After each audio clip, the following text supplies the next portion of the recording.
En 2009, voilà, j'ai commencé à lire les textes de Keane, j'ai découvert les formes courtes. Et La pluie, c'est un long poème dramatique en fait, qui évoque la déportation.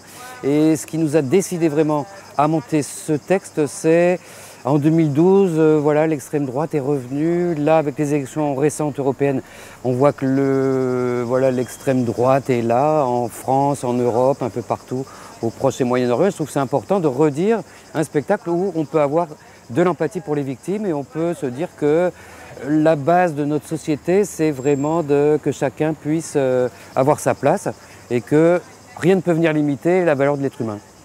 L'être humain a une valeur infinie, en fait.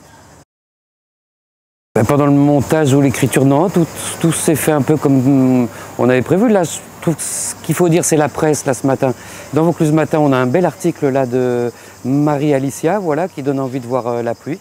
Et voilà, je vous invite à le lire. Après, le petit bémol, c'est que ça serait une forme trop courte, mais l'article dit qu'on ne s'ennuie pas, donc c'est plutôt bon signe, voilà.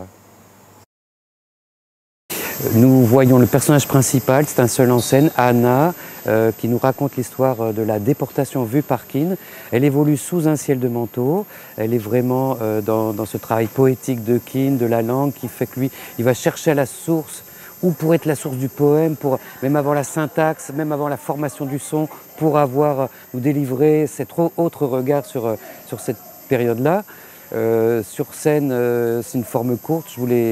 C'est plutôt un climat assez sombre. Voilà, on devine le personnage et je veux dire absolument qu'on a le soutien de la Fondation pour la mémoire de la Shoah qui vraiment soutient ce projet.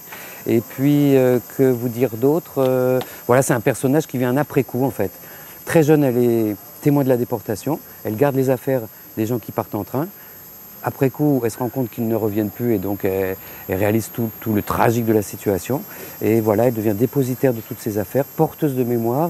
Et au fil des années, sa vie est complètement happée par cette question-là.